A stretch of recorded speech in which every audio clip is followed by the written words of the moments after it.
All right, this one might surprise a few people, but let's do this. The most aggressive depth gauge tool. Which one of them do you believe it is? If you've ever used one of these two-in-one guides, you end up with a very aggressive feeling chain when you're done. And a lot of people absolutely love it for that reason. Just want to show a bit of why that happens. It's mostly to do with the depth gauge. So this one, we'll use a progressive gauge because they generally remove more than anything else. I'll just quickly go over that.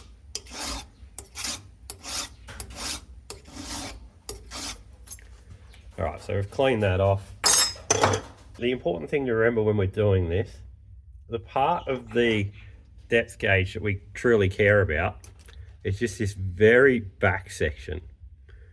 So the progressive gauge, like the Stihl ones, leave these on a 10-degree angle, the front of the depth gauge from its back to its front, and it goes down on a 10-degree angle.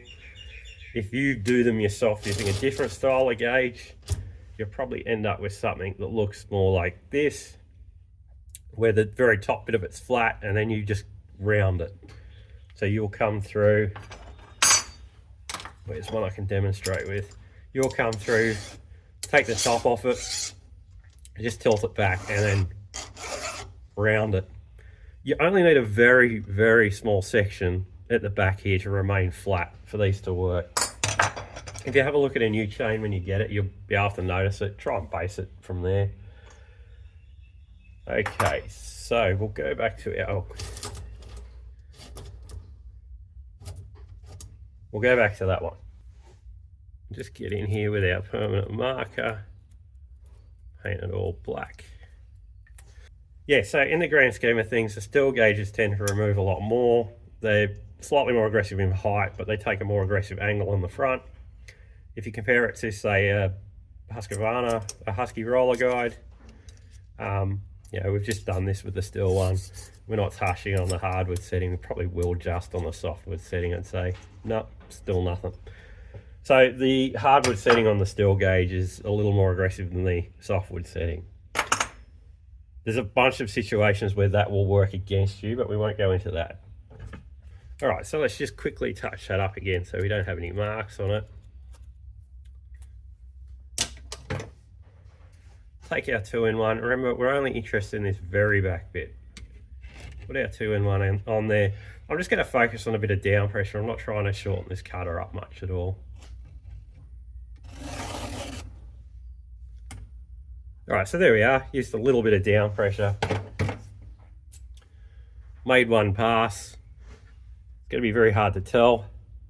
You'll notice on the tip there, we've actually removed depth gauge height. Whatever the depth gauge setting is on these things, it is very aggressive. So just keep that in mind when you're using one of these things. It's going to be fine on most saws, but they tend to get very, very aggressive. So yeah, that's just one of the things to look out for. If we just move back another cutter, we start off, I'll show it a different way around.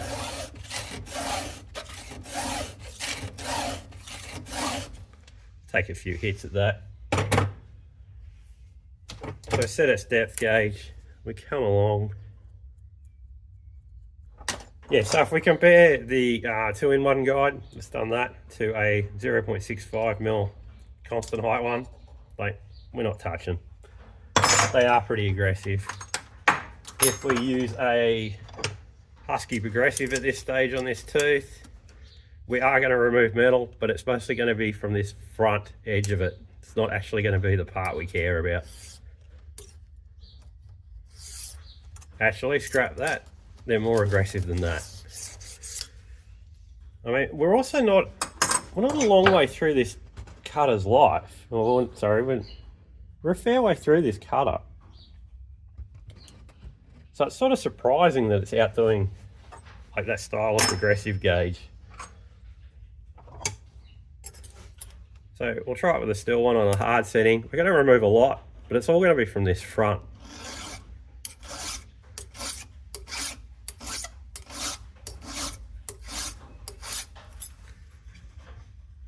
So hopefully that shows up. You can still see there's that very black tip on it at the end here, and then it's what the metal we've removed has been on that front section. We've just essentially shaped it. Can't remember if I showed this result the other way around or not, so we'll just quickly do it again. There you go, just touch that and grab a marker just on the back bit. We'll go back to our progressive gauge, and all we will probably do is shape the front of it a little.